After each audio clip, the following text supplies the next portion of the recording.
Loraldiaren bigarren bozak esperientzia digital hau musikaren eta poesiaren itsasoetan murgilduko da. 3 sortzaile bilduko dira. Alde batetik 2 musikari, Lide Hernando eta Maile Oienart, eta beste aldetik poeta bat, Itziar Ugarte. 3rek sormen uretan nabigatuko dute, Maialen Arzaiuz lemazaina izanik. Iparregoa mugen gainetik eta emakume sormenaren iparorratza eskuan, gogoetan eta kantuka arituko gara orain martxan jartzen den sentikarian. Eguerdion guzti-guztioi eta mila esker onera etortzeagatik eta gurekin bat egiteagatik, sartzen ari zaretenak ere pixkanaka sar zaitezte eta eseri zaitezte. Esan bezala ongi etorri, aurtengo Loraldia Festivalak bozak izeneko bigarren esperientzia dakar, oholtza gainera, eta gaur entzun duzuen bezala 2 ildo nagusi uztartuko edo landuko ditugu, batetik emakumea eta eszena, eta bestetik iparra eta hegoa. Horretarako 3 boz izango ditugu gaur hemen, 2 musikari eta poeta bat. Alde batetik Lide Hernando eta Maile Oienart, eta bestetik Itziar Ugarte. Musikaren eta poesiaren bide zidorretan, bide berriak urratzen aritu direnak, eta bide berriak urratzen jarraitzen dutenak orain ere. Haiekin abiatuko gara, haiek izango ditugu bidaide, eta etxean zaudetenak, nahiko genuke zuek ere gurekin bide honetan gure lagun izan zaitezten, teknologiak ahalbidetzen duen heinean beti ere. Apur dezagun 4. horma hau guztion artean eta parte har dezagun bozak esperientzi honetan. Egin dezagun zanga. Lide Hernando Lier rock taldearen arima eta ahotsa dugu. Donostian jaio zen eta txikitatik izan da musikazalea. 2015an atera zuen lehen grabazioa Lier izenez. Arrazoi gutxi, denbora asko izeneko autoekoitza. Handik gutxira sortu zuen banda, gertuko lagun batzuekin. Lier bandatik haratago, Lide Hernandok beste proiektu batzuetan ere hartu du parte. Hala nola, Koban taldean, Moonfields blues bikotean eta Spirit izeneko gospel egitasmoan. Gure lehen gonbidatua Lide Hernando da, Lier taldeko abeslaria, oholtza gaineko emakume indartsua. Bere ondoan Inigo Etxarri gitarjolea duela, gozatu dezagun, entzun dezagun, gaurko bozak esperientzia honetako lehen abestia, Kintsugi.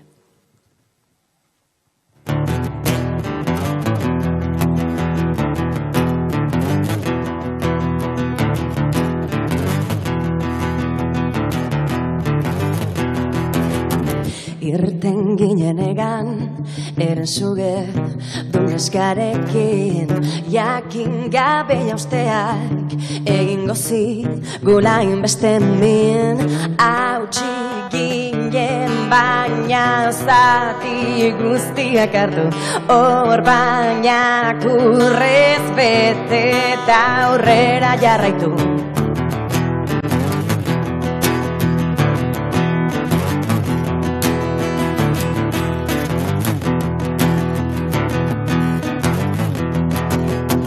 Luriota gendenean, ez omen ginen, garaizo hartu, lurra ere labazela, ta etzela, zeri oratu.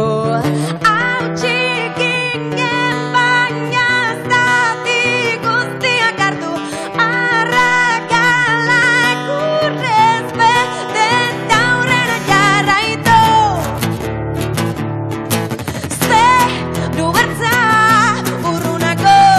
pausu bakoitzeko, bide luzen anaiago, berriz erratzeko, adabaki, josi denak ongi daki, gehiago balio dula, oso denak baino.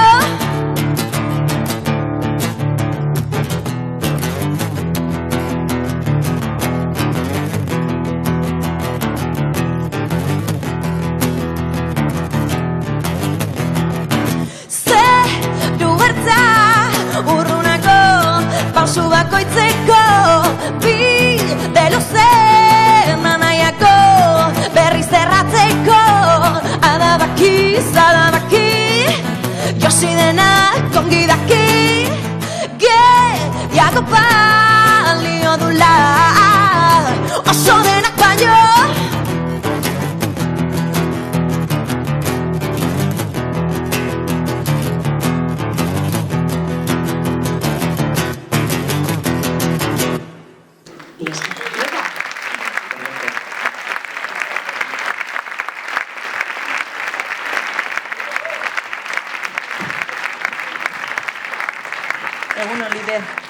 Egunon? Ze indarrarekin hasi zaren. Bueno, bai. Bai? Aukeratu genuen abesti hau asteko pixkate argi usteko zer egiten dugun. Bai. Jendea ez da den nahastu, baina bai.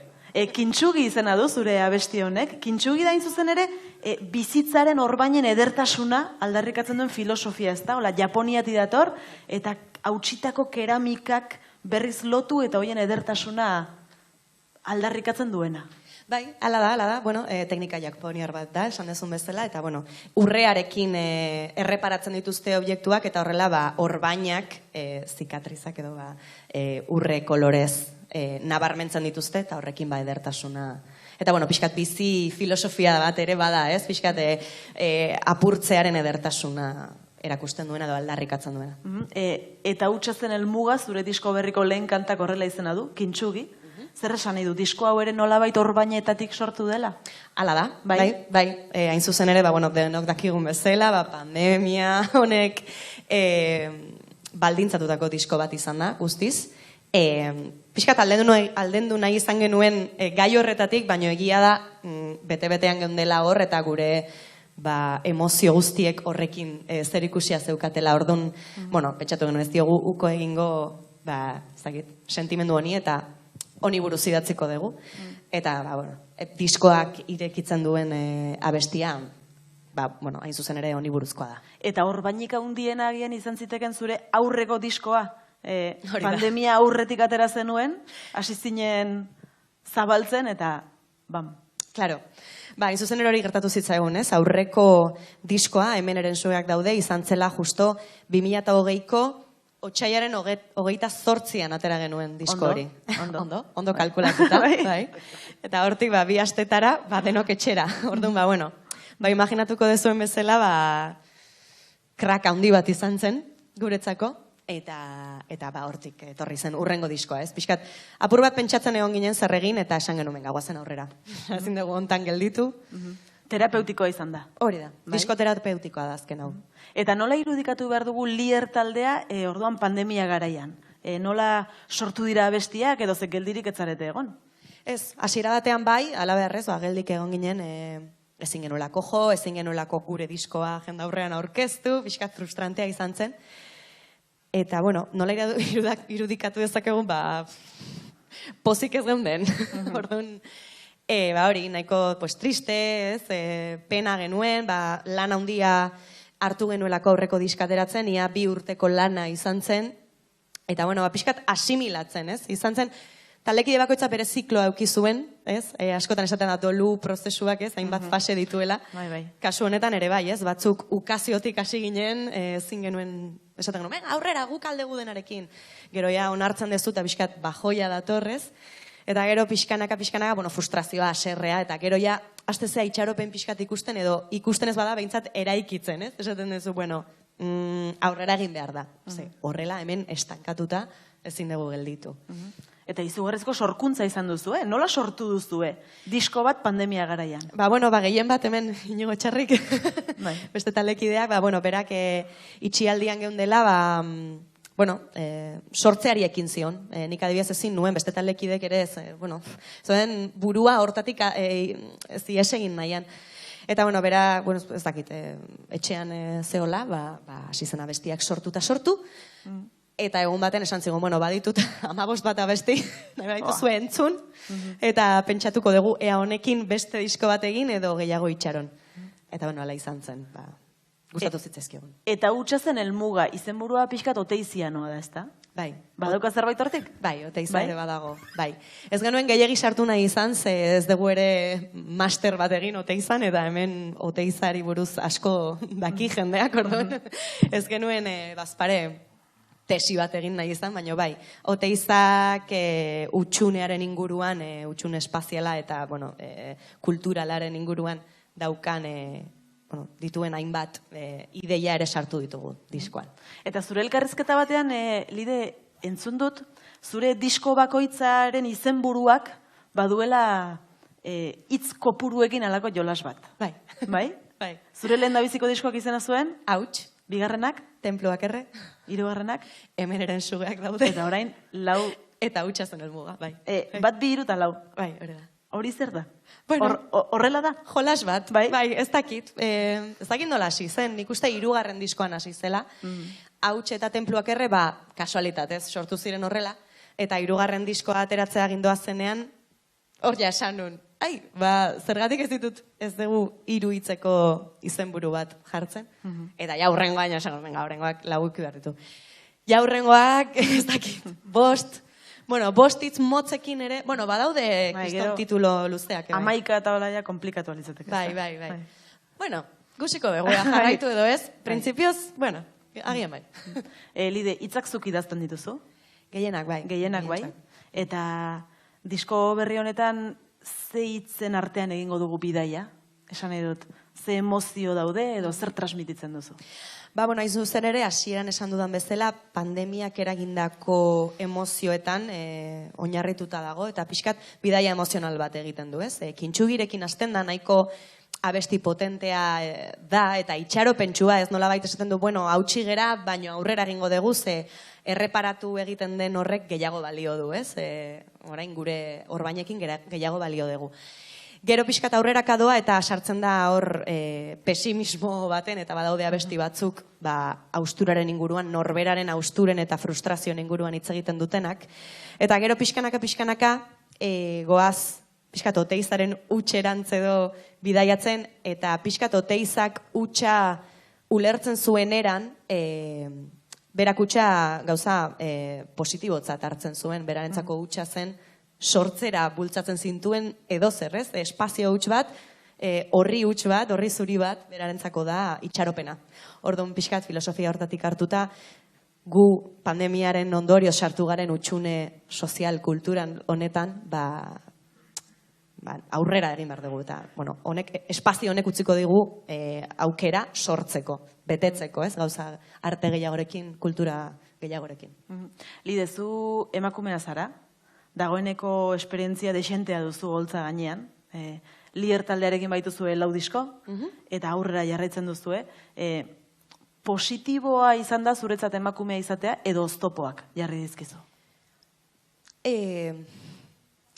Bietatik, sango nuke, ni musikara iritsi naizen momenturako, bazegoela ja kontzientzia hori,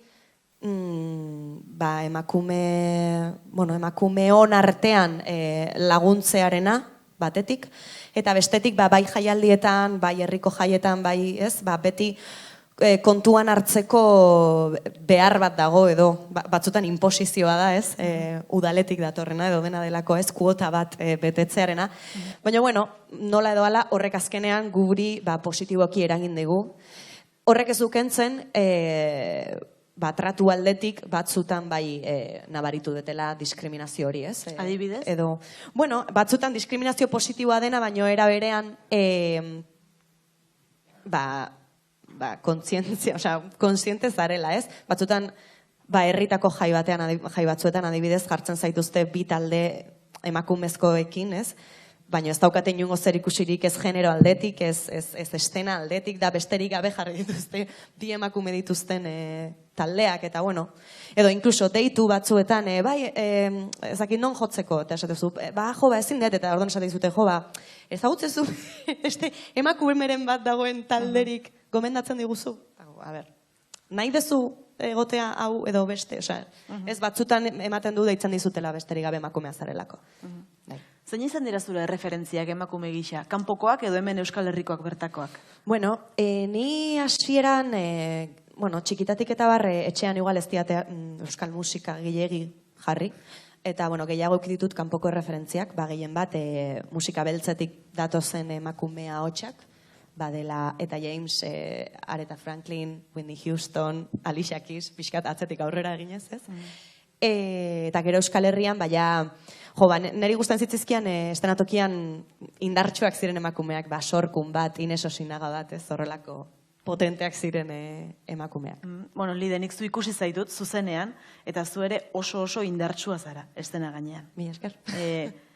Front woman gisa oso eroso ikusten zaitugu, kanpotik, ez dakitzu nola sentitzen zaren?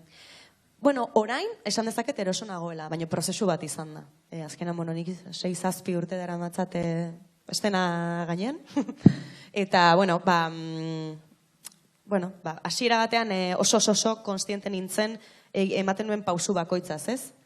Arroparen zean ere bai, ez? Nahi gabe egun bate, bueno, nahi gabe edo, soineko bat jantzi eta kontzertu guztian zehar deseroso egon, pentsatuz, kuleroak ikusizko zaizkidan edo ez, edo horrelako paranoiekin, ez? Eta pixkanaka, gero eta gehiago ahaztu dut estenatokian nagoela, emakume bat naizela, jendea ari zaidala behiratzen eta juzkatzen, eta gerozta gehiago disfrutatzen dut. Zure holtza gaineko jarrerak badu modu positiboan provokaziotik zerbait? Edo naturalki ateratzen zaizun zerbait da, hausnartu gabe? Hausnartu gabe, bai. Bai, iruditzen zait, egiten dugun musikarako hasiera batean, inkluso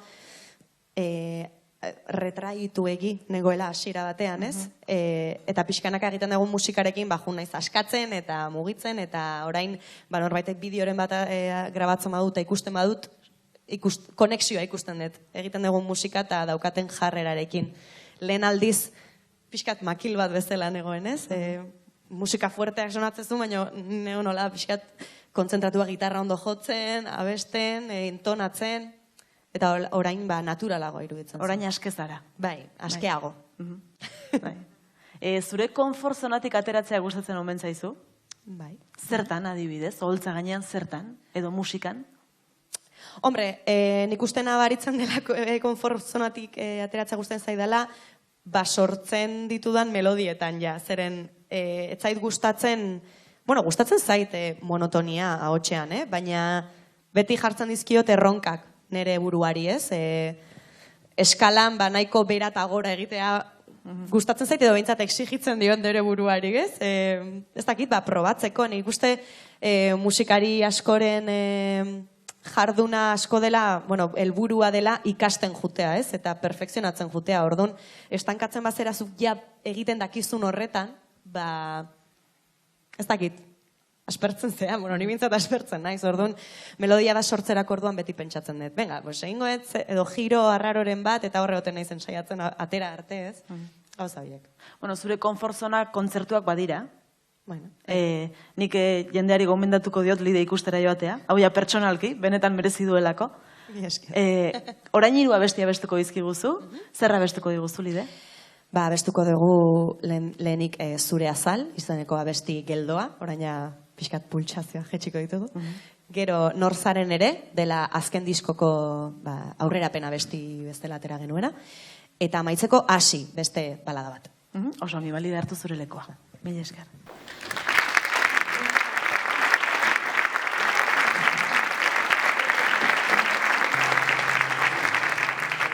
Entzun eta gozatu ditzagun, Zure azal, Nor zaren ere, eta Hasi abestiak esan bezala, gitarran lagun Inigo Etxarri duela, zuekin Lier taldea, zuekin Lide Hernando.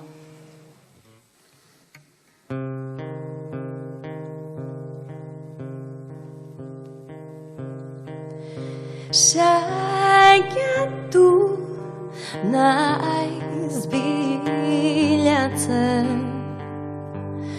nire lekua zure azal horretan. Saiatu naiz barkatzen nire errua zure pai gogorretan. Gaua amilduen izoztu dizkigute erretzeko genituen kartutxoa.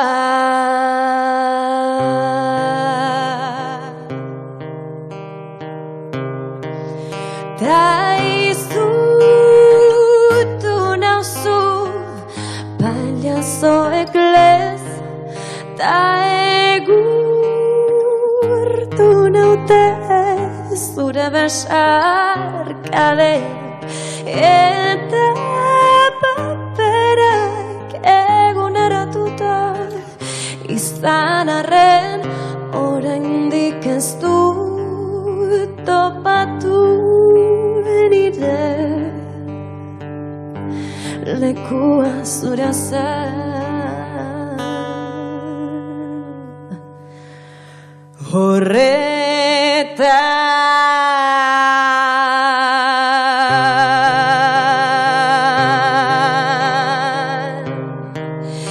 Eta paperak eguneratuta izan arren oraindik ez dut topatu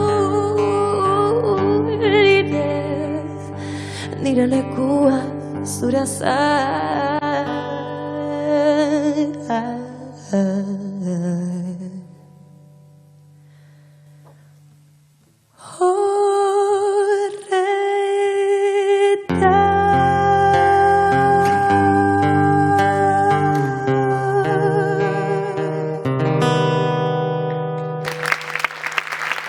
Mila esker. Bueno, guazen doinu alaiago batekin bai.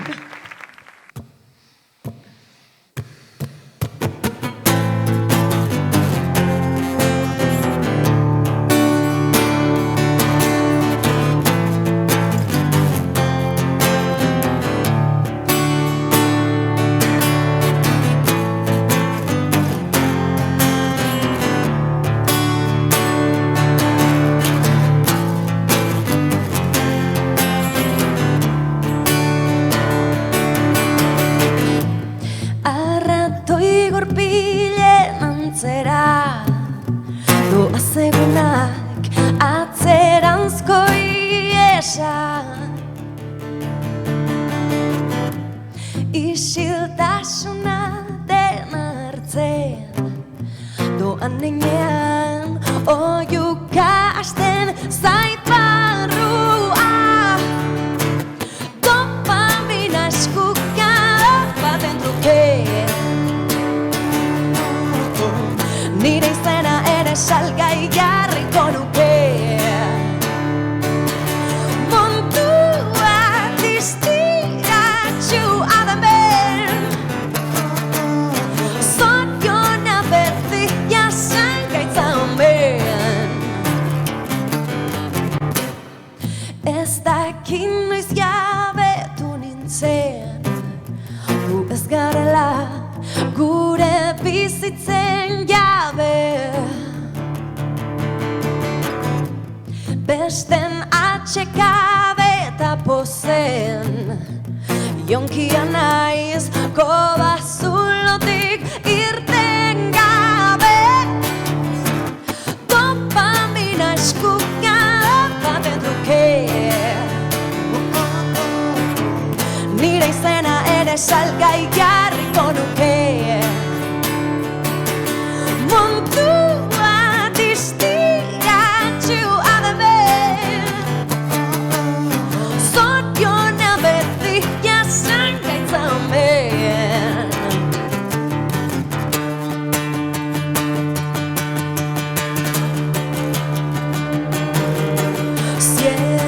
Ziega batzuek goxoago dituzte Nor zaren ere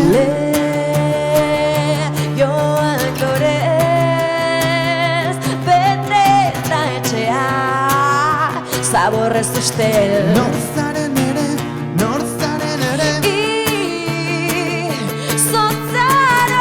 Zotzaronek Lako ondo dezo Barrora begiratzen Nor zaren ere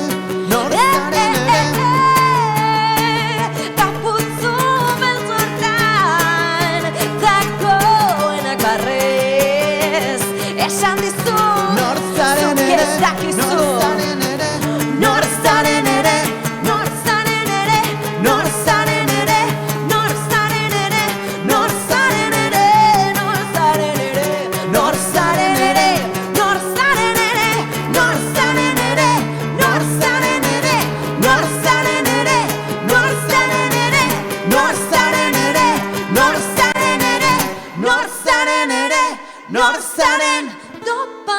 mira eskuka baten truke nire izena ere salgai jarriko nuke mundua distiratxu adamen zoriona beti jasan gaitza omen Kompamina eskuka baten truke nire izena ere salgai jarriko nuke mundua distiratxu adamen zoriona beti jasan gaitza omen nor zaren ere Eskerrik asko.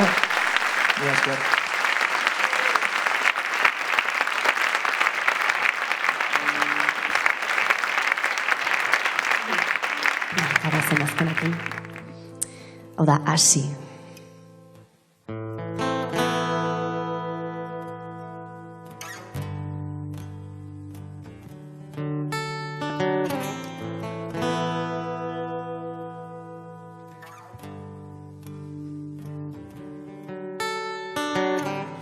Sustrai batek nau biltzen Barrendikin ibiltzen Gaur baneki nola irten Nola izua deseraiki Aski dut zure esku egin Biluztu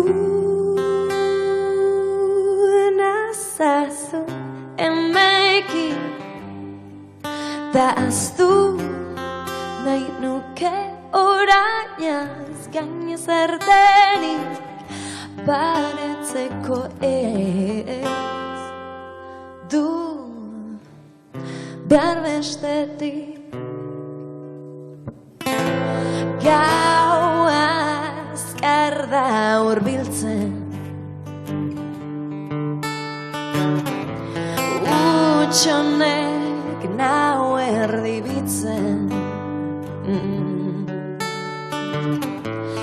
Gaur banekin penak hiltzen Nola historio amaieratik hasi Aski dut zure esku egin Biluztu nazazu emekin Ta aztu nahi nuke orainaz gainez erdenik Baretzeko ez dut behar besterik Azaletik zurrera egia Egiatik zurrera izkiak Topatu dut alorea Ezer ezetik hasteko Da hor zaude zu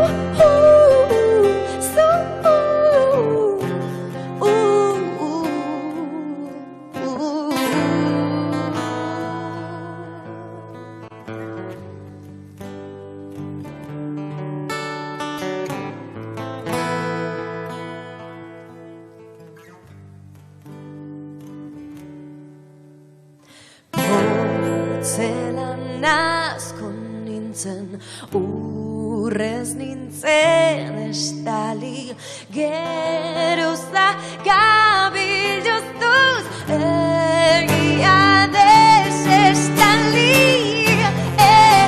Zurrera egia egiatik zurrera izkiak topatu du adorea ezer ezetik hasteko da hor zaude zu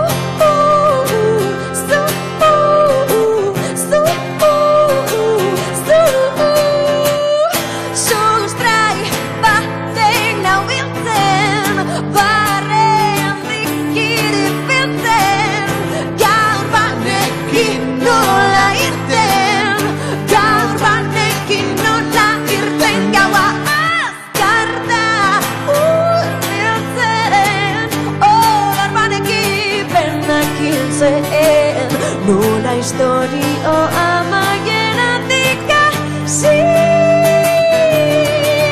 azaletik zurrera egia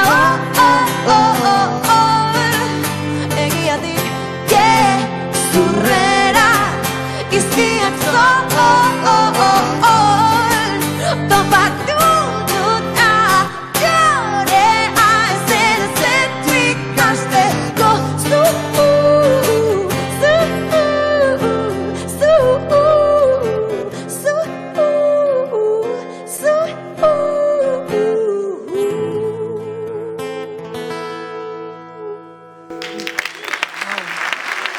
Mila esker. Eskerrik asko.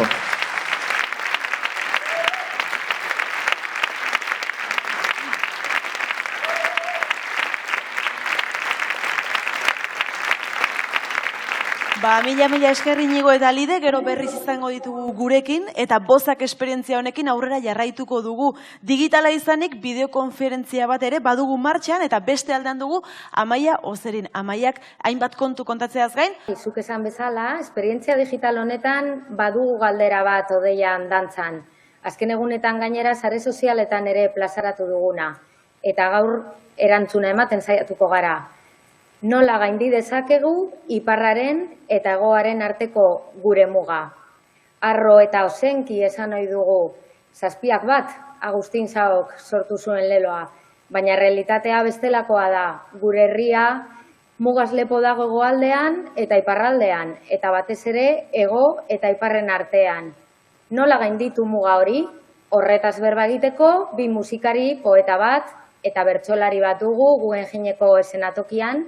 Eta horretaz gain, sare sozialetan dauden ekarpenak eta eztabaidak biztu eta eslatu nahi ditugu ikuskizun honetan gaur goizean. Sare sozialak aktibaturik ditugu eta egia esan publikoari aurreko astean bota genion ja amua eta galdera egin genion. Orduan, programa aurrera joan ahala izango dugu, aukera hori, zuekin iritzi horiek, kezkak, gogoetak plazaratzeko.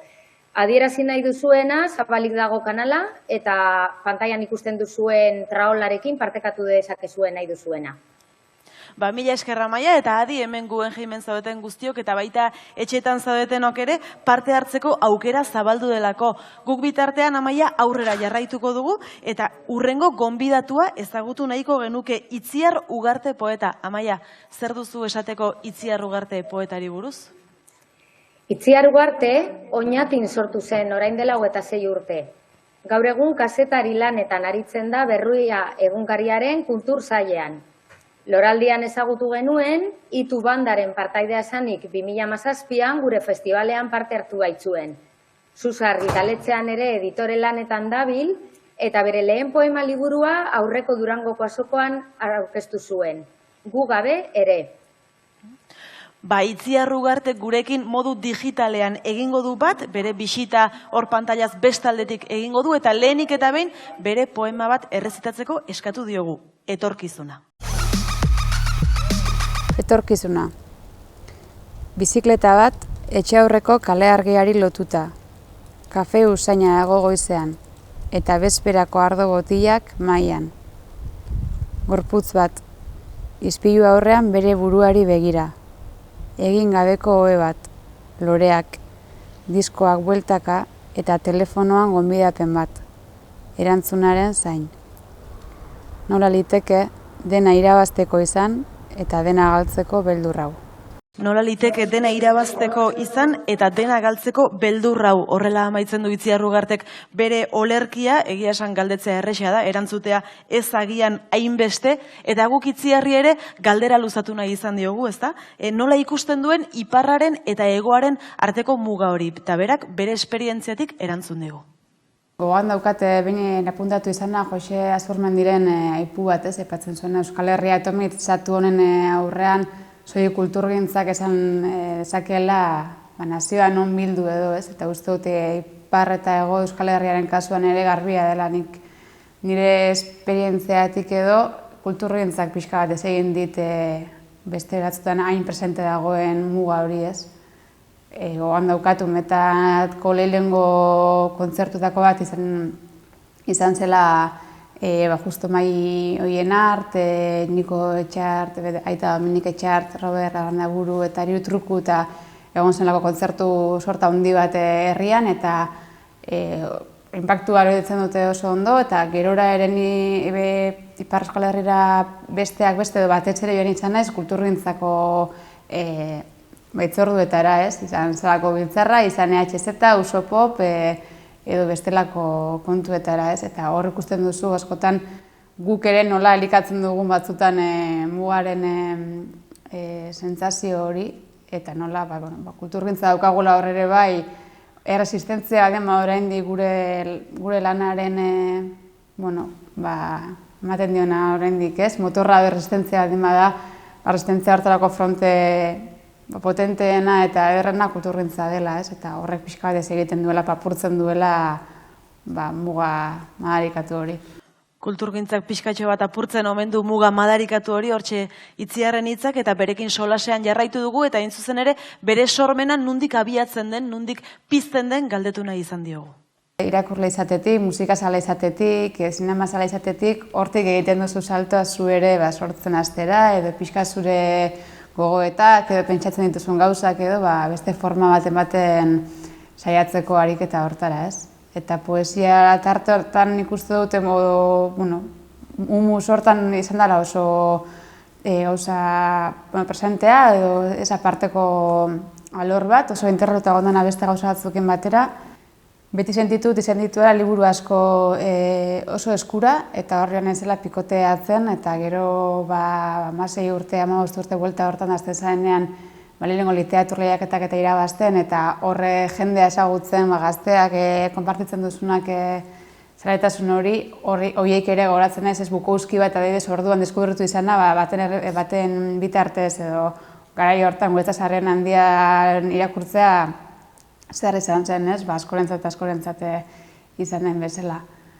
Eta gero hori polita da, sentitzen dut etengabe horren noala oraindik eskola ezberdinak, mugimendu ezberdinak deskubritzen, leku ezberdinetakoak, gara ezberdinetakoak. Zergatik orain emakumezko idazleak nabarmentzen diren, ikusten diren askoz gehiago gaur egun, aurretik ere egon dira, aurretik ere idatzi dituzte 1000 kontu, kantatu dute 1000 lekutan, eta beste faktoratzuk egon dira hori bizibilizatu dutenak edo beste izen batzuk bihurtu dutenak garai batzutako kulturgile nabarmen bezala garai haietan ere bazeuden emakumeak gauzak egiten eta orain badirudi lortu duguna da ikusgarritasun bat eta pixka bat plazan elkarrekin agertze bat hala ere hori egiten zait pixka konplexua, simplifikatzeko hori arriskuak egon daitezke eta oraindik zeinen simbolikoki ere ze leku betetzen duen baikotzak edo beste, batzuk edo besteek. Hortxe Itziarren hausnarketak baita emakume izateari buruz ere, eta gero egingo dugu berriz ere berekin bat, baina orain gure hirugarren gonbidatua agurtzeko unea da, gure bigarren abeslaria bera Xuberoatik dator, Barkosen jaioa, eta bere ahotsak, bere bozak, muga, mendi, itsaso eta euskal hiri guztien gainetik egiten du egan. Gurekin izango da, Mai Oienart. Mai Oienartek bizitza oso bat darama kantuan. Zuberoako tradizioari jarraiki. Euskal Herriko ekialdean, Barkosen jaioa, Mai Oienart orain dela 35 urte lehendabiziz parte hartu zuen Euskal Kantu txapelketan. Handik aurrera, kantaldietan eta ostatuetan akapela kantatzeari ekin zion.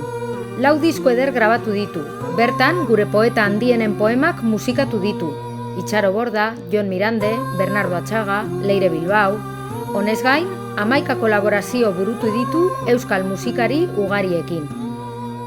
Maioien arten bosa entzutean, Belatzaren hegaldia datorkigu gogora. Lurretik zerura abiatzen den melodia. Nahi duzuenean eta prestaretenean, zuekin Jeremy Garat eta Maili Oienart.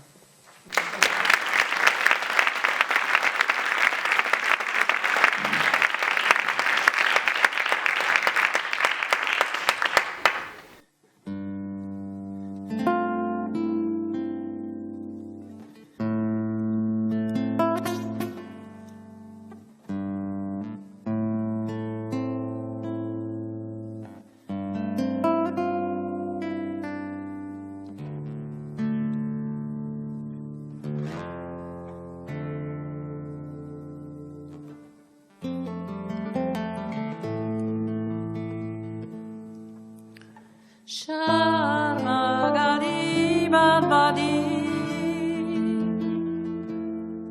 maite bihotzetik amodiotan gia biak algarrekin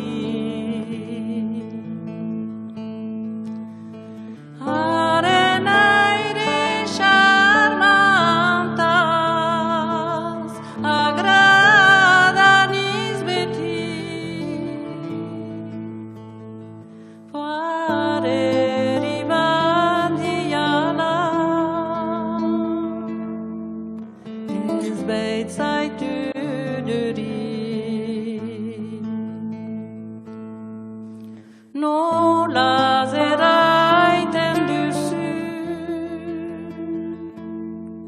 maite naizulanik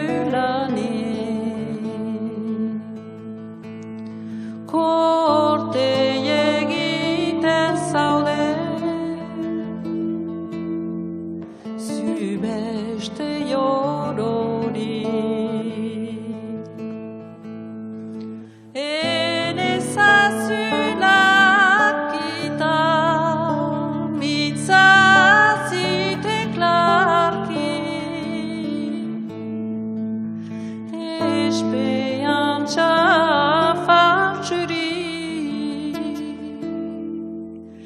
Zemani hori Shuri papo goriak Jerki kantatzen Gaiazkoan ojiak Kampuan serkatzen Nire gizaberian nuzu edieiten Maitiak ez badeit borta idekitzen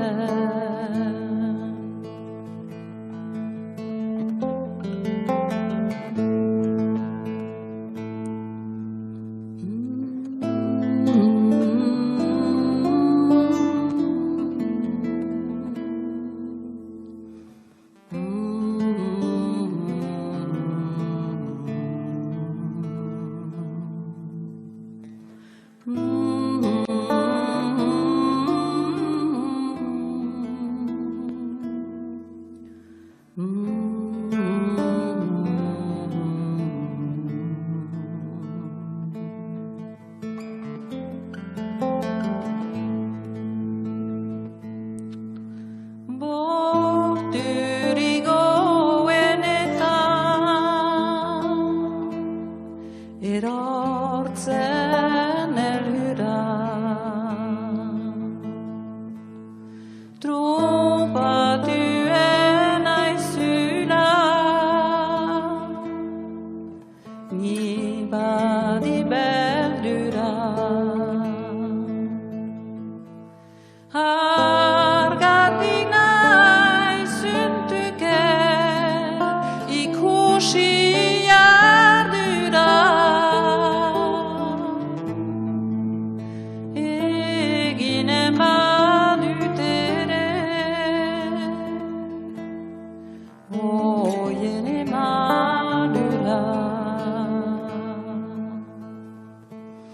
Lumarik egerena Babuina buztani Maitia etzuntu da Ikusi aspaldi Gaiaz eta egunaz bazuntutenekin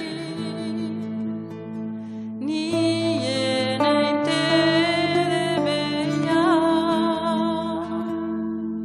maitia zuekin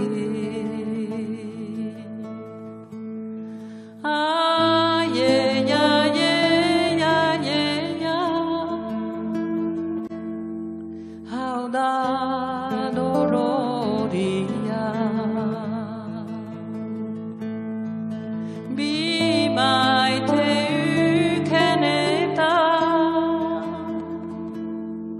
Etxakin zoin haita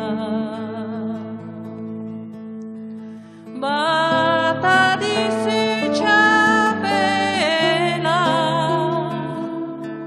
Bestia buneta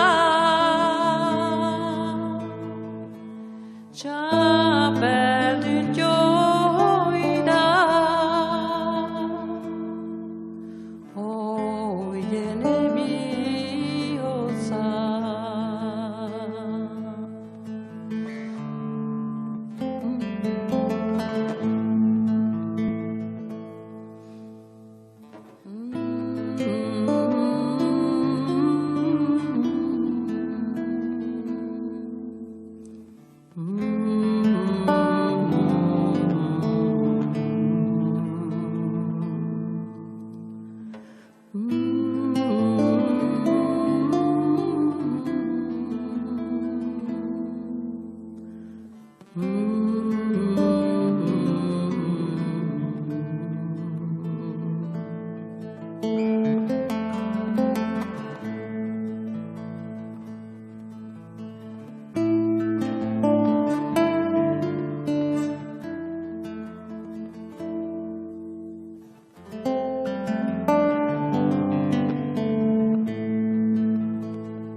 Mil esker lehenik edaben Jejemi, nola ez? Mil esker Maili zuri, xarmengarria beste hau emateagatik hasteko.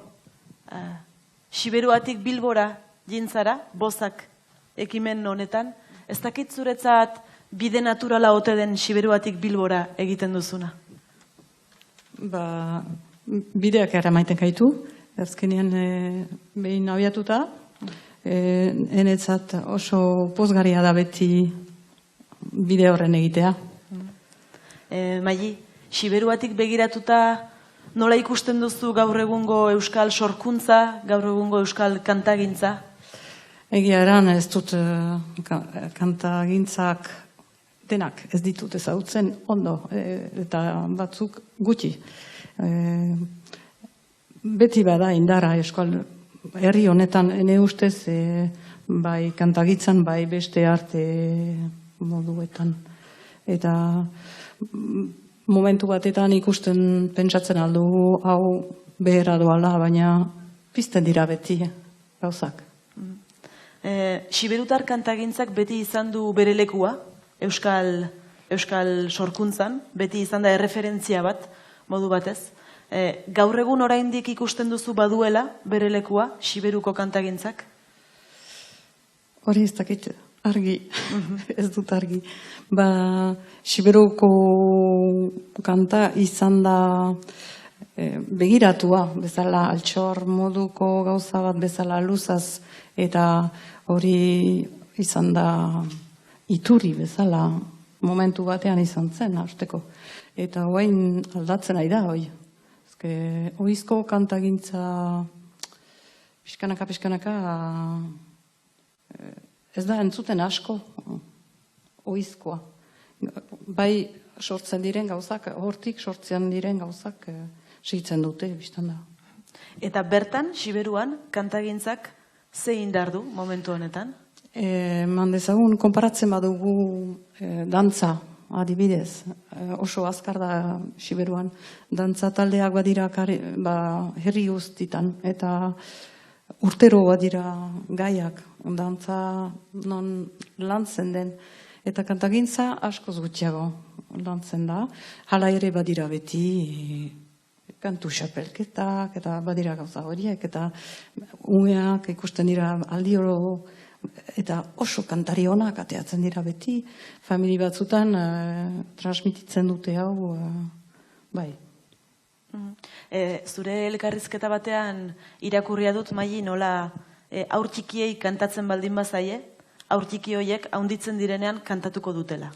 Hori da, nik sinetsi nahi dutan gauza bat. Baina,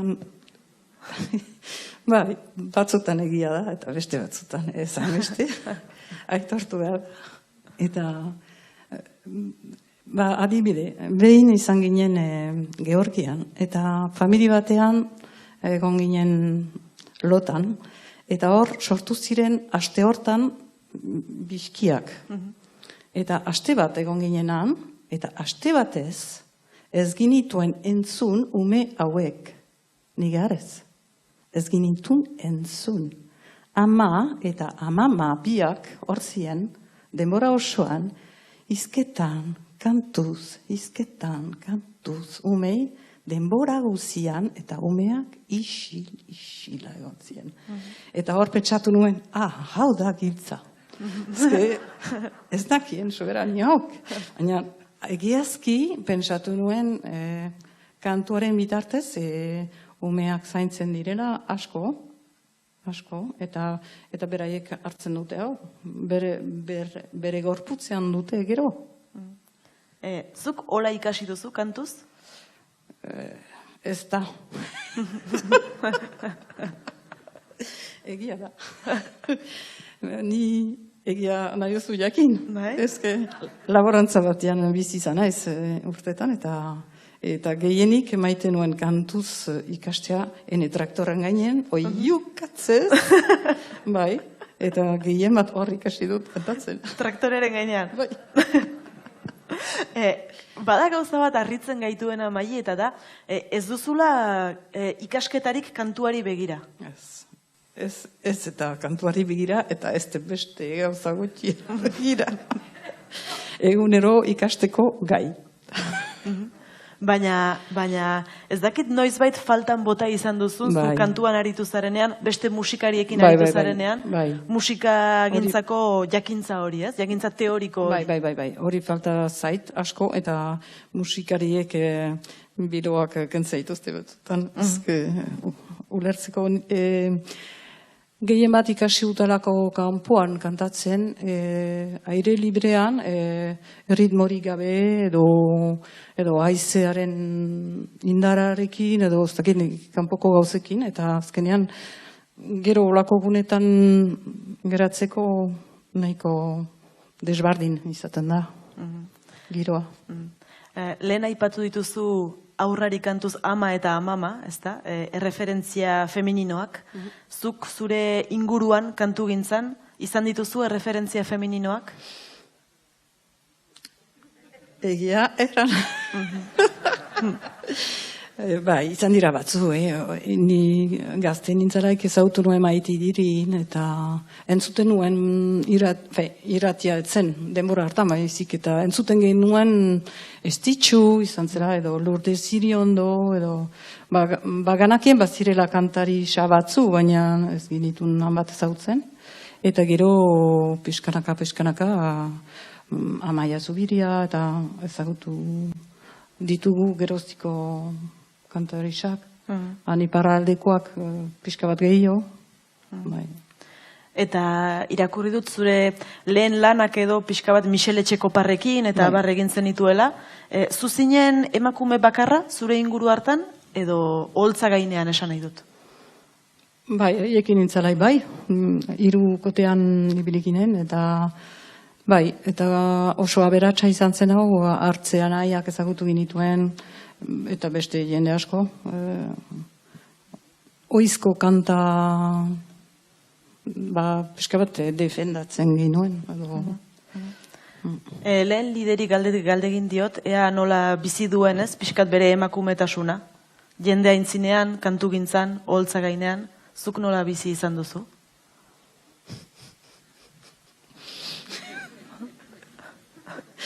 Entzuten dituzu.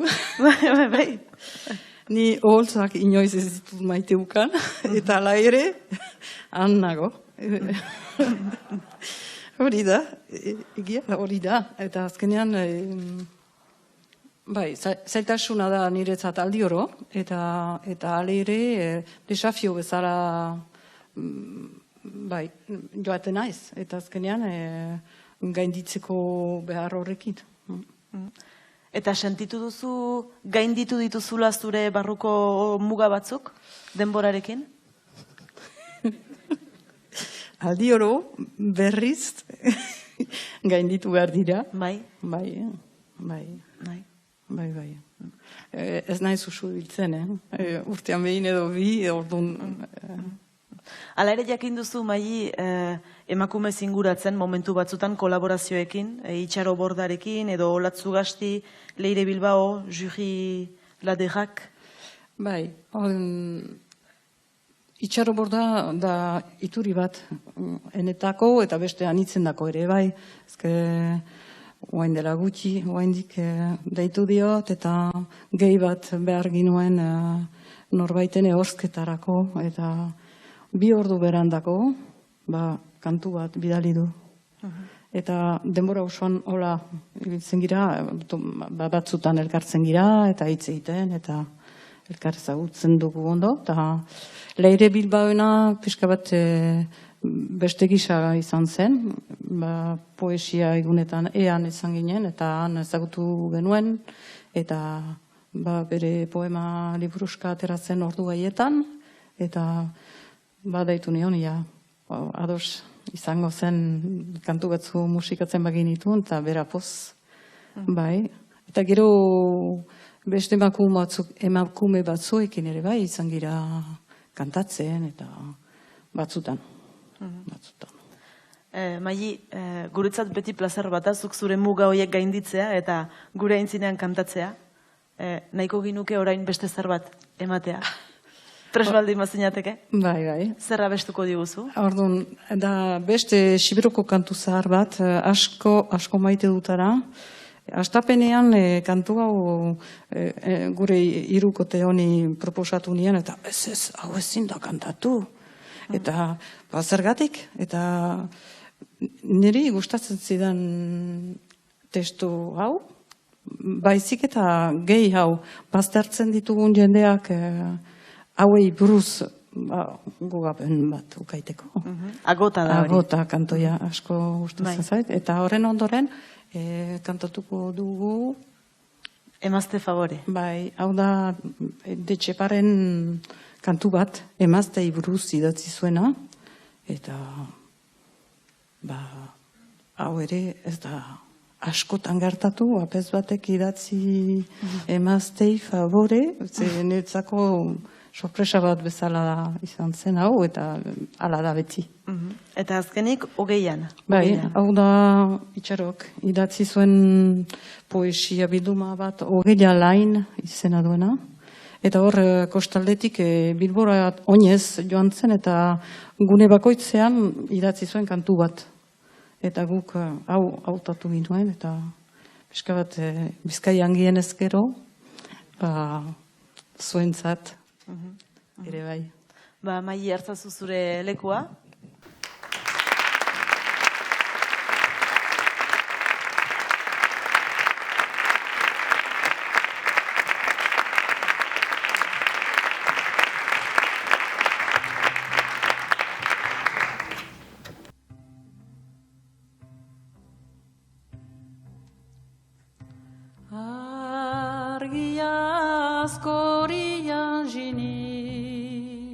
eneare jekila. Beti behaien zunahiz, nun baitik zue botza. Ardian honetzitutzu, zerentako jera da. Nigarez ikusten deizu, zue begiedera. Ene aitaren isilik, jinuzu zue gana. Bihotza erdiaturik, zihaui eraitea. Kambiatu deitadiela, ardien alhagia. Sekulakoz defendatu, zuekin mintzatzia. Atzo nurbait izan duzu, ene aita megana. Guk alkar maite guniala, haieri eraitea.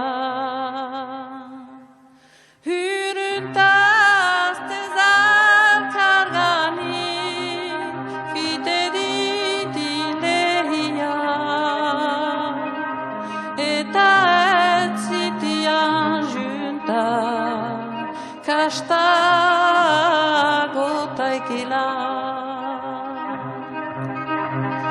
agota badia dila, badizuten zutia. Ni ere banizala,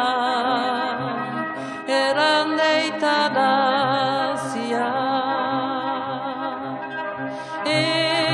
Egundan oyken banu demendrelen hürriya.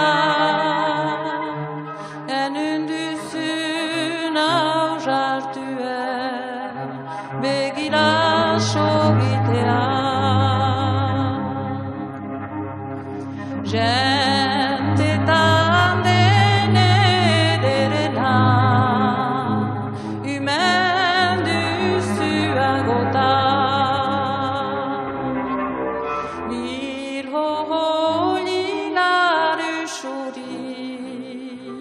eta begina bara.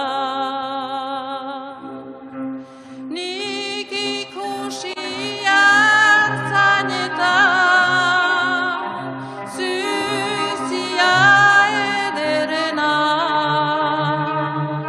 Eder izateko amets, agot izan behar da.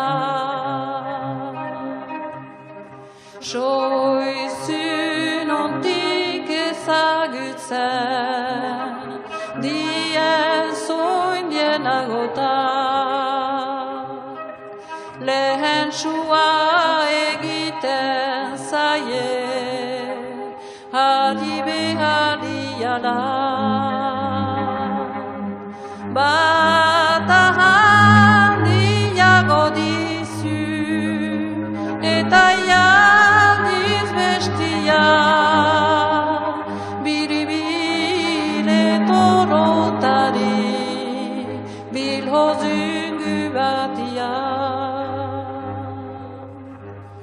Hori hala balin bada, haietarik etzia. Ez izue behariak alkaruduridia. Ago dena txipiago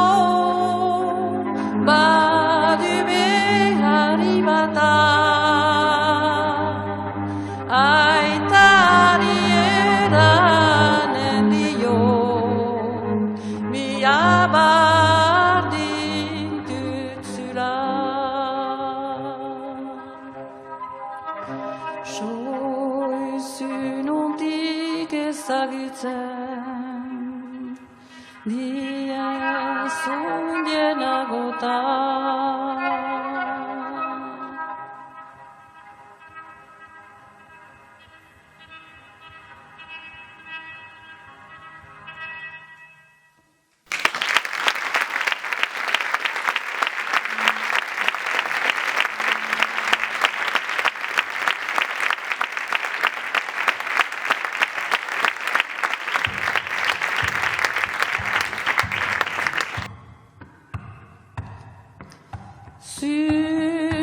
Zürgutian gatik, gaizkieran dioie,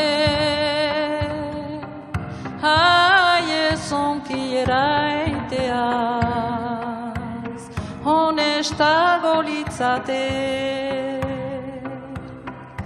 emaztiaz zeren gatik, gaitzeran endiate. Handi eta tipi joro, haietari giade.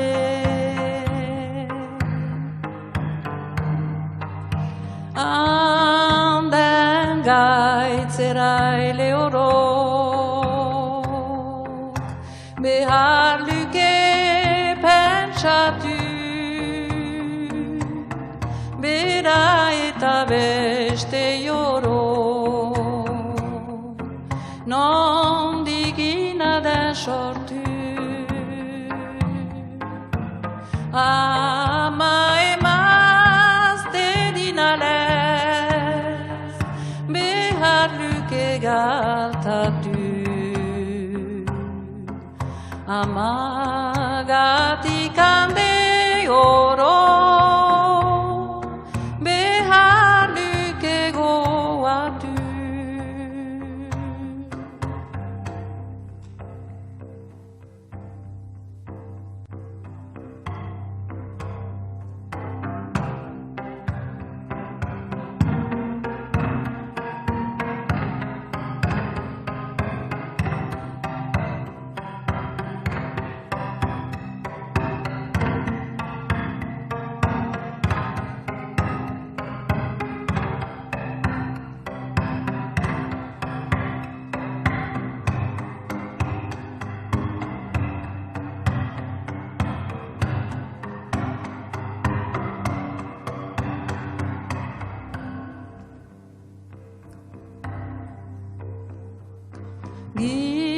Gizonaren proteituko,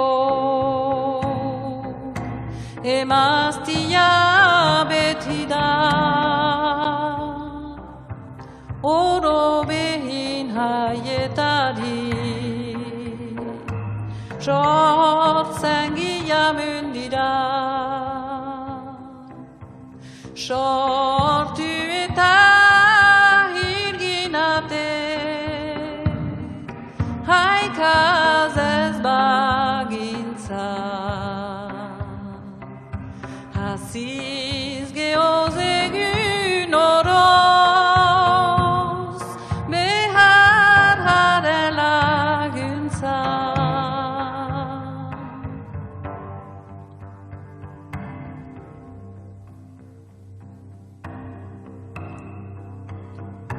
Jinkuk emaztia maite, mundu oroz gainetik, zelutik anjaitxizedik, hartaz amoraturik. Emaztiak ezaidu, guean aietari.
Ugilan da hozitzen, uhin sailen egia. Delarik idekitzen, hariaren begia. Ogeilan ez da galtzen, debaldetan aratsa. Ilunean jabazen, beita harien hatsa. Ogeiletan hegaldaz, da bitxoria taina. Eta loditzen kaldaz, harri bezaren zaina. Bat batean haizea, bilakatzen da hotza. Ogeiak nina haizea, hariaren bihotza.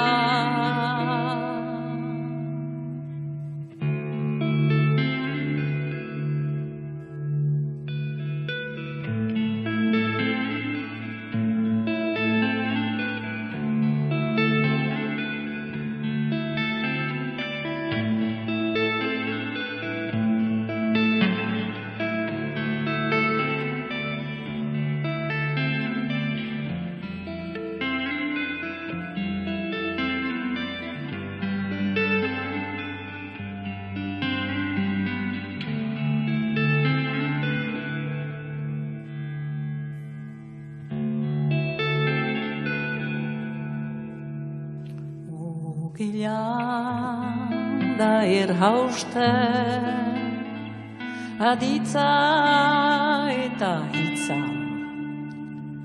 Ni hau bezala hausten, hariaren bizitza. Ogeilan ikasten du, zer den edo sari. Sakela sartu beitu, haritxo bat opari.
Mila esker Jeremy Gajat gurekin izateagatik, mila esker Maile ere 3 kantu hauek guri emateagatik. Orain segituko dugu elkarren artean hitz egiten, Lide ere gurekin delako, baina lehenik eta behin Itziar Ugarterekin egin behar dugu berriz bat, berak orain beste olerki bat errezitatu behar digulako, kantu bati buruzkoa eta gero bukaeran zuentzat galdera bat du.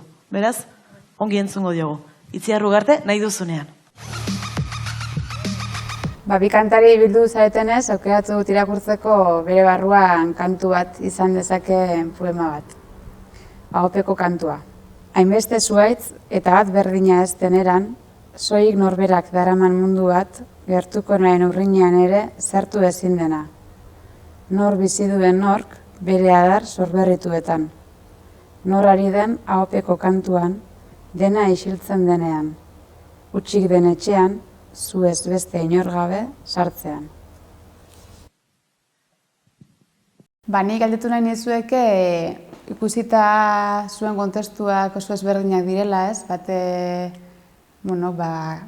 zuerotarra eta herri kantagintzatik eta oso hurbile hasitakoa, garai konkretu batekoa, beste aldean rock mundutik zatozena, oso bestelako belaunaldi bateko kide, pixka bat elkarren mundu hori, errekorride hori, kontestu hori kontuan hartuta, oditxo bat edo jartzerik izango zenute bestearen kontestu horretara, zer nahiko zenukete zuenera xurgatu. Hau da, zer estimatzen duzu edo zer pizten dizue inbidia edo bestearen mundu horretatik edo kontestu horretatik. Errepikatuko dut galdera. Maili herri kantagintzatik heldu dena eta zu rock mundutik zatozena, ea zer hartuko zenuketen bata bestearen gandik, ez? Zertan miresten duzuen bestea edo zer ikasi nahiko zenuketen bata bestearen gandik, Lide. Hasiko gara zurekin? Gauza asko, egia esan. Herri kantagintza da zerbait nik ez dudana jorratu, eta bazkenean txikitan beti, ez? Piskat iruditzen zaizu dela helduen kontua eta zaizula interesatzen da. Neri behintzat gero eta gehiago interesatzen ari zait, beraz, herri kantagintzatik eta Mairena bezalako ahots batetik asko nuke ikasteko, ez dakit. Abesteko eraia ezberdina da eta hori ikastean ikuste aberasgarria dela. Ni ohartu nintzen, guain dela urte batzu ala ere, herri batetan bertan zenbat kantamodu badiren, eta horien geroago eta hobeki entzunta zenbat ikasten dugun eta zenbat aberasten duen bai gu, bai kantua, bai herria. Denak irabazle gira. Azkenean aberastasuna da bakoitzak beretik ematen duen gauza hortatik gehitzea. Kantua da kantu zaharrak bizi izan dira mendetan, eta ni beti pentsatu dut, zenbat gizon izan dira beraien bizia emaiten kantu honi, historioa delako alde batetik, baina kantu girua, kantu ez dakit, gertakizuna zer izan zen, eta horren inguruan zenbat jendek hainbeste mendez eman duten beraien gauzatik. Etor gaitezen orain iparra eta hegoaren arteko eztabaida edo solasaldi horretara. Lehenik jarriko gara pixka bat positibo, eta galdetu nahi dizuet biei ea zerk hurbiltzen gaituen. Kulturgintzan, kantugintzan, iparra eta hegoa, zerk hurbiltzen gaitu? Nik uste evidentea dela, azken finean hizkuntza partekatzen dugu, ez, orduan euskarak hurbiltzen gaitu. Nik azkenean bai lanagatik, bai musika, ze tamalez musika ez da nire ogibidea, baina askotan jun naiz Ipar Euskal Herrira. Egia da gehiago Lapurdin edo egon naizela. Eta azkenean konturatzen zara, hasieran zuk muga hori gurutzatu gabe dezunetan pentsatzen dezun hori muga imaginario hori ez dela horren besterako. Konturatzen zera elkar ulertzen dugula, azkenean hizkuntza bera partekatzen dugu, eta kulturaren aspektu asko ere partekatzen ditugula. Beraz, hori, esango nuke. Zuk baduzu beste zerbait, Maili? Gauza bera, hizkuntzak elkartzen ditu, eta gero bizi modua, ohartzen zea, beste musikari baten etxea joaiten zea, han intxeio bat egiten, eta azkenean berdinak gea, eta hori gero joaiten bazia ez dakit, nik Txekiarat edo Poloniarat, ohartzen zira, han berdina dela, azkenean edo zoingunetan denak anai egira, denak, eta hemen bereziki hizkuntzak bat egiten gaitu. Maili, eta orain zurekin hasiko naiz, zerk urruntzen gaitu iparra eta hegoan musikagintzari eta kulturgintzari dagokionez? Ustekeriak. Ene ustez. Ezke hori da sekulako gauza bat. Uste dugu, ala errandigutelako eta ala ikasi dugulako, baina azkenean ez da mugarik. Eta gure eskualdean muga deitzen da bortia. Portu izenetik heldu da hau, eta hor da, hortik pasatzen den gunea. Ez da muga bat, da hortik pasatzen dela. Bueno, nire kasuan esango nuke horrez gain, ez? Badagola muga imaginario bat gure buruan, ez? Eta askotan guk adibidez kontzertuak lotzea guri kosta egite zaigu Ipar Euskal Herrian orokorrean. Ez dakit, bueno, ez dugu askotan jo, azkenean bukle bada, ez dugu askotan jo, eta orduan ez gaituzte ezagutzen, ez gure izena ez da asko pasa, bertara ez bada Baiona, Hendaia inguru horretan kostaldean, ez? Baina bestela ez gaituzte ezagutzen da hartara, orduan ez digute deitzen, edo deitzen badegu, esaten digute, eske ez dugu arriskatu nahi zuek eramateaz, ez dakigu zema jende jungo den. Horrekin topatu gera. Baina gero ere, bueno, esango nuke tamalez, gaur egun alde honetan Espainiar kulturak eta beste aldean Frantziar kulturak gerota, sentsazioa da gerota indar handiago hartzen ari direla, gure bizitzetan, eta horrek bai eragiten du muga hori agian areagotzea, ez dakit, iruditzen zait gerota inbasiboagoa bihurtzen ari dela. Sentsazio bada. Eta gerota, bueno, agian lehen ere bazen horrela, baina ni musikan nagoenetik pixkat gradualki iruditzen zait gerota erresistentzia handiagoa egin behar degula euskeraz abesten degunok euskera hutsean gelditzeko. Sentsazioa dut. Asko zerrexago nasten ditugula hizkuntzak, ez dela ezer gertatzen, nasten badegu, sartzen badegu pixka bat, egiten badegu hemendik ere beste pixkate gazteleraz, eta iruditzen zait gero eta tendentzia handiagoa dagoela horretara, eta horrek ere, ala beharrez, urruntzen gaitu. Bai, urruntzen gaitu. Bai, zer diozuzuk horri buruz? Bai, bakarrik egia dela. Nire ohartzen naiz hortaz, bai. Ni hau etxean, edo zein hizkuntzetan oai hasten gira, eta azkenean ez gira ohartzen. Aipatu dituzu, Hendaia aipatu duzu, zure jiran ari zara, Leitza atzo, okerrez baldin banago, Donostin izan zineten, Bilbo, Azpeiti, Orio, Hendaia, nipozik, baina, Andoain, Elizondo, berriz, Xixon, esan duzu bezala, agian barrurago ez zara sartzen, ezta? Hori da, bai, eta, bueno, jo izan dugu, Xiberon ez dugu jo, baina Lapurdin hainbat kontzertu eman ditugu Ziburun, Baionan, Hendaian, haintzet burutatzen, Baxe Nafarroan ere hortza izan gara, baina, bueno, hori izan da, gure rekorridoa, ezkera gehiago, areago jun. Mai, zure kasuan, egia da zu bazarela muga pasatu duen musikari bat, zure ahotsak, zure emanaldiak hemen ere eman dituzu, baina egia da ez dela iparraldeko artista guztien kasua. Asko gelditzen dira han. Nere adineko kantariek bazuten bide hori, eta gero pixkanaka tipitu da hori. Bai. Ni ez dakit xantza ukan dut, segura askiz, besteran... Beraz, esan nahi duzu agian pixka bat atzera egin dugula? Horri dagokionez? Alde hortaz, bai. Ez dakite ni anarixia egiten zergatik ni gomitatu ninduten eskualde hontarat, gehienak gizonak zien gomitzien jendeak, eta azkenean agian izan ziteken emakumean nintzela, eta horregatik, ez dakit. Azkenean ez da arrazoi berezirik, ez dut uste.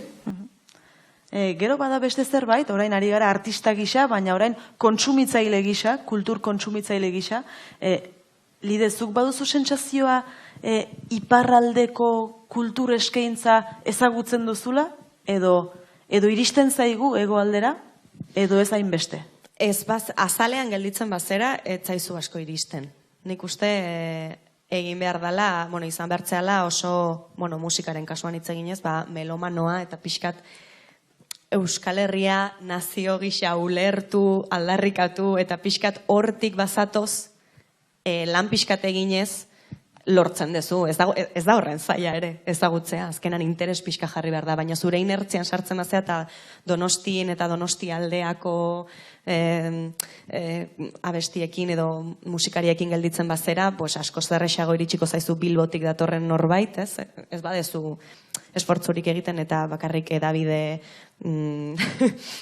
betikoak entzuten badituzu, ez gehiago ez dut esaten ez dituztenik Ipar Euskal Herriko musikaria jartzen, baina gutxiago entzuten dira. Horretarako beste kanal batzuk bilatu behar dituzu badaudela, baina nik uste plus bat eman behar diozula zure buruari, esfortzu txiki bat. Eta Maili, beste aldera, iparraldera iristen zaigu hegoaldeko kultur eskaintza, eta nondik iristen da? Iristen da pixka bat, dudarik gabe. Ez dakit, adibidez, antzerki talde batek eranen du, gu ez gira inoiz agertzenat. Ezke, depende nolako kanal horiek nola lotua diren eta nolako harrimanak badiren ere bai. Behin harrimanak sortuz gero, ohartzen zia aldena irekitzen dela eta arte guziei irekitzen dela. Baina, ohartu niz, adibidez, Siberuan badira sorkuntza batzu oso onak ateatzen dienak, eta hauek ez dute inoiz lortzen hegoalderat ateatzea. Eta hori entzuten da han. Bai. Eta Maili, zer egin behar dugu hori aldatzeko? Zer eskaz da? Baneki, aspaldin egingo bere nun. Da gehiago artistek beraien artean lotura handiago bat beharko genuke, hori aspalditik errepikatzen dugu, baina ez du arras egiten. Bestelan ez gintak hain hortan. Eta gero kanal horiek hobetu eta adibidez bertsolaritzan ibiltzen da, eta oso ondo ibiltzen da. Badaudela topo egunak eta iparraldeko jendea etortzen da, eta hegoaldeko jendea etortzen da, eta azkenean da gauza normala. Nik uste hori dela ere bertsolaritza oso lotuta dagoelako naziogintzarekin, edo, pixkat hortik dator musika, danetik dago, musikaren baitan, eta, nik uste gaur egungo behintzat hegoaldean musikaren panoraman edo eszenan muga imaginario hori oso benetazkoa dela. Sare sozialetara egingo dugu salto berriz ere. Joango gara Amaia Ozerinen gana eta Amaia Ozerinek ekarriko digu orain, ea zer kontatzen den honi buruz sare sozialetan. Amaia Ozerin, eguerdi on berriz ere, zer duzu esateko? Kaixo berriz ere, parte hartzaileak beraien iritzia bota diguten hiritarrok, nahiko ados daude komentatu duzuenarekin, egingo dizuet horrelako laburpentxo bat ondorioekin. Alde batetik, aipatzen dute muga realitate bat dela, ikustezina dela, baina aldi berean nabarmena dela, ez? Eta horrek eragiten digula gure eguneroko bizitzan. Beste alde batetik, estereotipo asko ditugula eginak, bai hegoaldekook iparraldekoei buruz, eta iparraldeko hiritarrek hegoaldekoei buruz, ez? Eta horiek nolabait leuntzen edo apurtzen saiatu behar garela denon artean. Aipatzen dute baita ere, bi alderen arteko bizimodua nahiko ezberdina dela, ezberdintasuna badagola eta gainera ezberdintasun hori nahiko adierazgarria dela, egunerokotasunean arautzen duten gauza sinpleenek ere eragiten gaituzte gure bizimoduan, eta erritmo ezberdin horiek eragiten dutela baita kulturekintzetan ere, ez? Ordutegi oso ezberdinak ditugula, ohitura ezberdinak ditugula, eta orduan nolabait hor sortzen dela ere aldea. Eta aipatu duzuena estudioan, ez? Importantea dela gure arteko elkar ezagutza, eta elkar ezagutza horretan hizkuntza daukagula nabarmen, ez? Hegoaldekook estatu espainolean, espainola gaztelania dugu lehen hizkuntza bezala, iparraldeen frantsesa, eta tartean badugu ingelesa ere hor indarra egiten duela eta jaten digula gure eremua purka-purka, ez? Eta orduan, gure arteko harremana sendotzeko euskara dugula tresna, euskara izan behar duela bide hori egiten lagundu behar digun tresna eta erabili behar duguna, eta bukatzeko aipatu oso adierazgarria dela, askok adierazten dutela, denontzako referenteak bilatu behar ditugula, referente amankomunak sortu eta bilatu behar ditugula, ez? Eta hor, gazte belaunaldiek egiteko asko daukatela. Eta gai honen inguruan ikuspegi gehiago eskaintzeko, bi gonbidatu ditugu hemen bideokonferentziaz.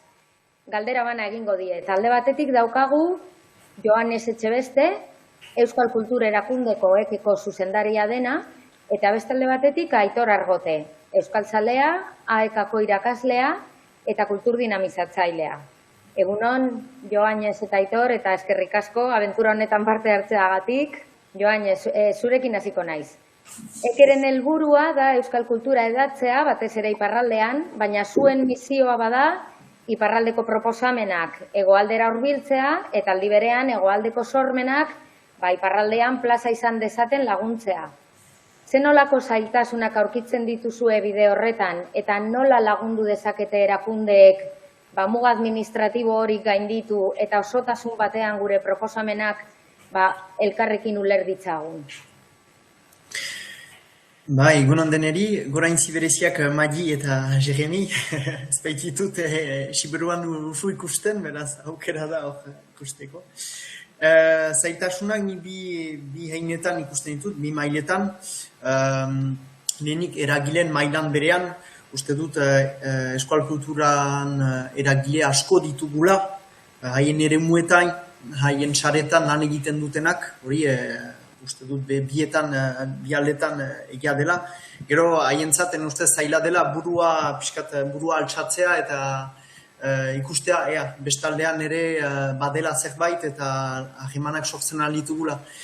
Pentsatzen dut eskualun izaite hori denek senditzen dugula, partekatzeko gogoa badela, baina zailtasunak badirela denboraren aldetik, sarearen aldetik ere, elkar ezagutza eskasa, eta ere energiak olako gauzen antolatzeko eta hori lehen piskat zailtasuna ustez, eta gero erakunden mailan desberdintasuna handia bada, jakin behar da, esko jaularitza, Euskadin esko jaularitza bada, politika kultural bat eramaiten duena, tresna bereziak sortu dituenak, pentsatzen dut etxe pare bati, edo musika bulegoa, eta olako tresnak dituenak.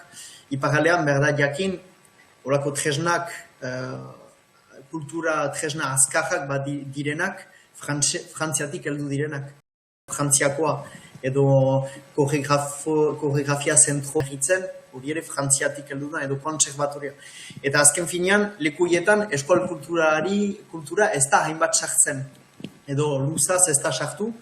Eta hor dugu eskual kultura erakundeak lobbying lana eramaiten, Pantsoa Etxegoen aurrekoak hori eramantzuen asko, justuki saharazteko eskual kultura olako lekuetan, horiek indaja, programazioa gaitasunak dituztena, eta dirua baitute horiek, azken finean. Eta, beraz, guk lobbying lan hori eramaiten dugu urte ez da urte, ari dira gauzak aldatzen, barakin malanden batek dantzagunearekin ahemanak dituela, egenterian, Donostiako antzokiekin programazioa trukatzen duela, eta ari dira gauzak aldatzen poliki. Baina, bada lana. Eta bada ere beste alde baikor bat, Euro Eskualde organo bat, elkarlan organo bat sortu da, Akitania Berria, Euskadi eta Nafarroan artean, proiektu amankomunen garatzeko. Beraz, tresna bada, diruztatzen dituenak kolako proiektuak. Gu hortan barne gira, etxepareikoekin eta Príncipe de Bian Nafartarrekin. Justuki egituren artean loturak egiteko, eta artistak ere pixkat Akitania Berrian programatzeko. Mila esker, Joanes, badugu asko egiteko bai. Eta orain, hegoaldera pagatoz berriro, eta Aitor galdera bat egingo dizut zuri. Esan bezala, zu euskaltzalea, ekako kidea eta irakaslea, eta Bilboko euskaldunak batzen dituzu ekintza eta dinamika ezberdinak proposatuz Darabilbo egitasmoaren bitartez. Kultur sustatzaile eta kontsumitzaile gisa, zein uste duzu dela iparra eta hegoaren artean elkarrengandik daukagun proposamen ezberdinen ezagutza eta nola heldu hiritarrok horietara? Beitu, ezagutza aldetik, egia da, Joanes makrotik hitz egin du, gure maila txikian edo, baina egia da, adibidez, Durango azoka bezalakoetatik asko jasotzen dugu, baina Durango azokatik, Durango azokara dagoen basamortu horretan ematen du ez dagoela ez.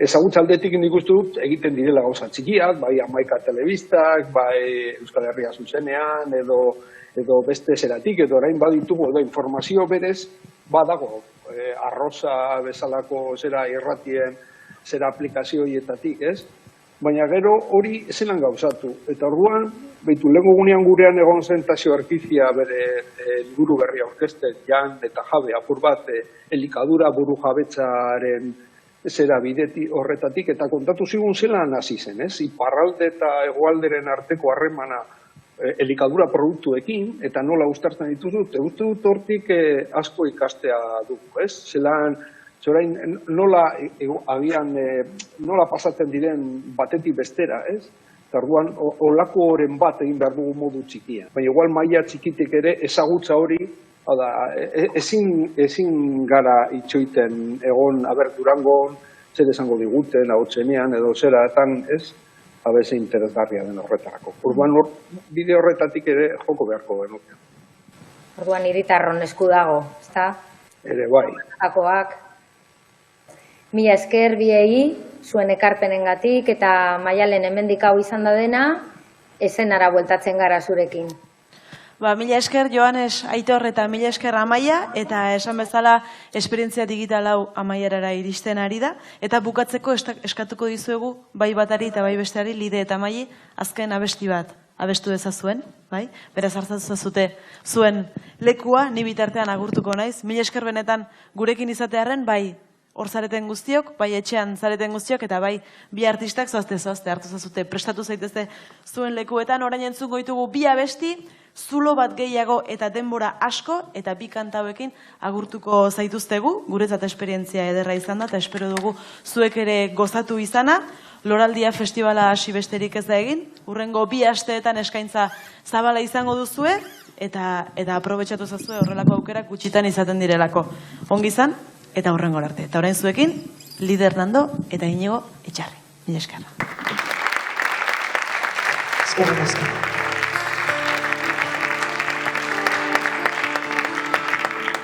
Lehen aipatu dute euskararen gaia, justo abesti honetan intro bat daukagu inglesez, beraz. Baina ez da gurea, bertsio bat da. Hain zuzen ere, Robert Johnsonen Crossroadsekin hasten da.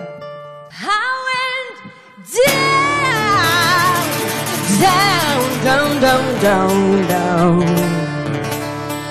down to the crossroads. I said I fell down on my knees.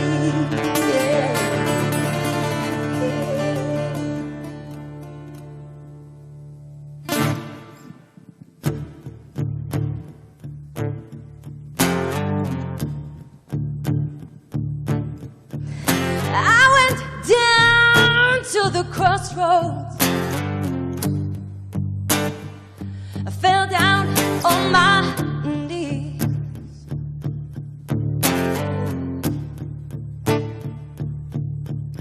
Vive good day and night, bellamy completely. Oh Lord.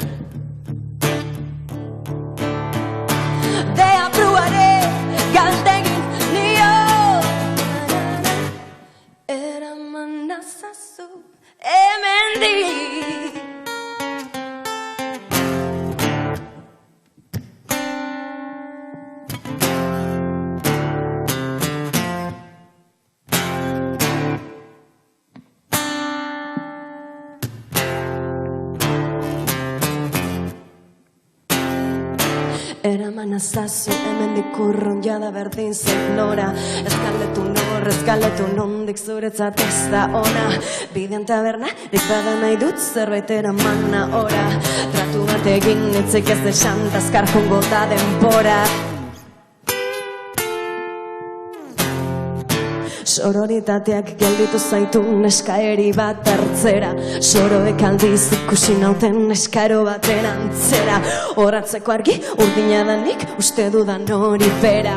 Irudipena izan da soilik ez egin galde. Ez egin galde da eman. Ez egin galde. Oh yeah. Ez egin galde da bera.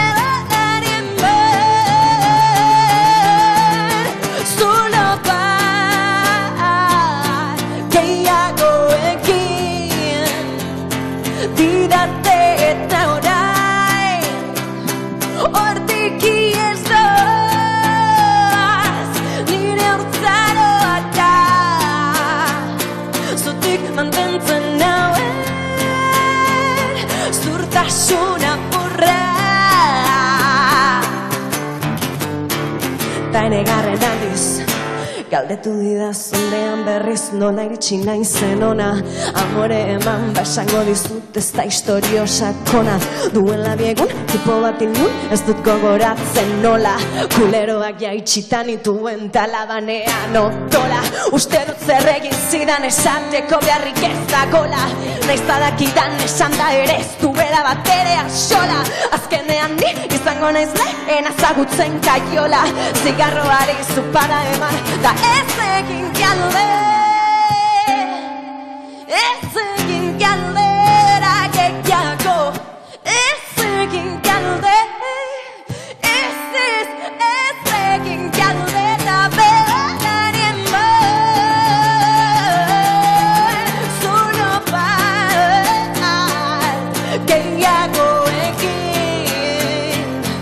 Didate eta orain hortiki ez doaz nire haurtzaroak da zutik mantentzen nauen zurtasuna burra.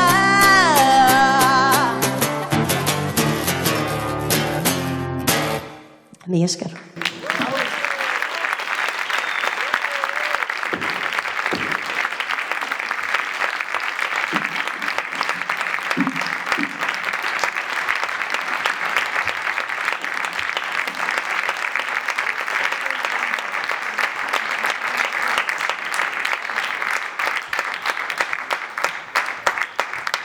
Mila esker Lide eta Inigo, mila esker, eta orain zuekin amaitzeko denbora asko, Jeremy Gajat eta Maili Oienart. Benetan mila esker gurekin izatearren eta aprobetxatu loraldiaz. Ongi izan.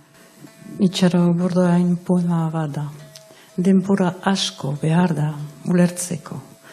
Edoi urdinek dozkiuten euri jantzak. Amodioak diela. Denbora asko behar da.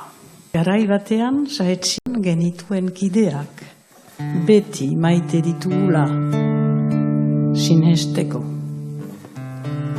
Denbora asko jakiteko.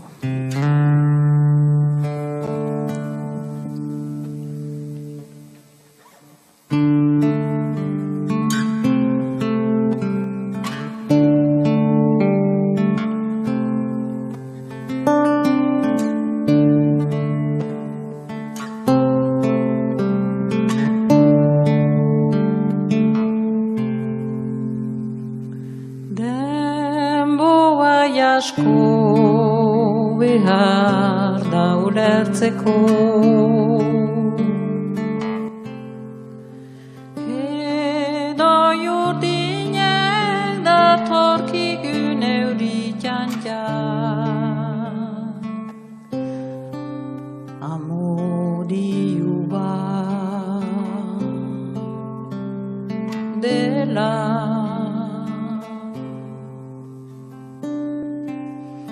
Denboa asko ere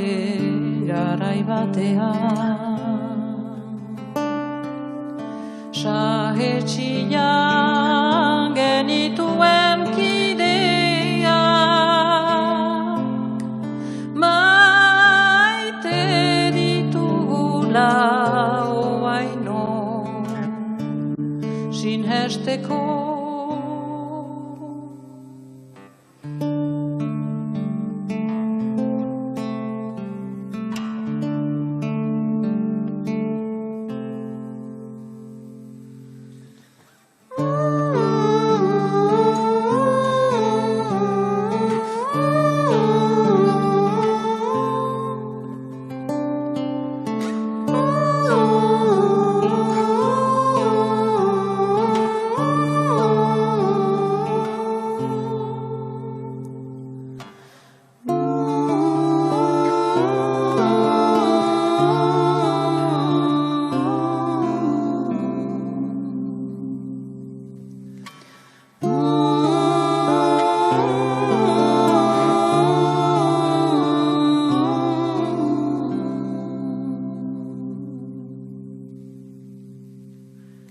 Denbora asko noski jakiteko,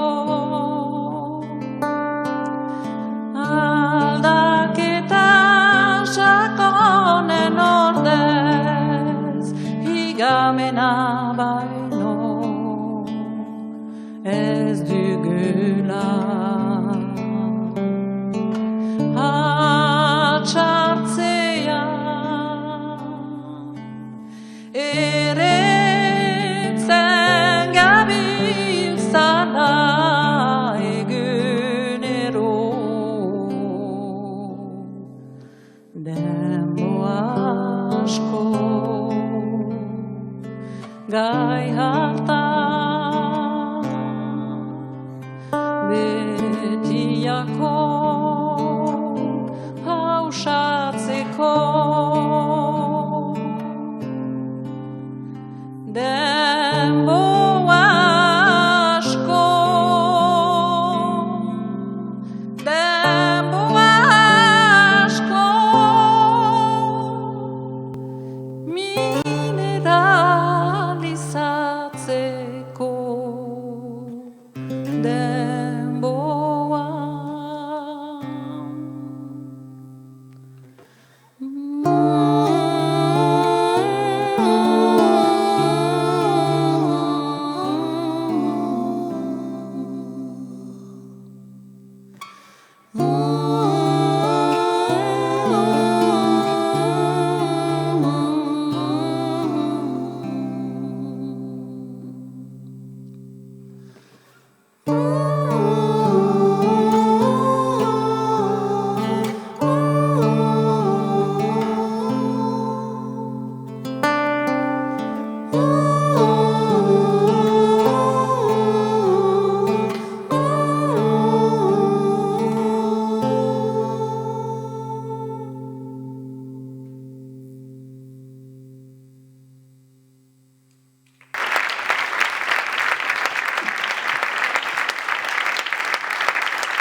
Esperientzia digitalak egin du. Mugak apurtzen saiatu gara, gure barneko mugak eta baita muga espazialak. Esperientzia digital honi esker, loraldia jalgi adi mundura bideratu dugu. Sormena da irtenbidea, eta digitalitateak ahalbidetzen du sormena lau haizetara edatzea. Hemen bukatu da 8. edizioaren esperientzia digitala. Festibalak jarraitzen du. Eszenatoki inguruetan, elkar ikusiko dugulakoan, agur bero bat. Loraldion!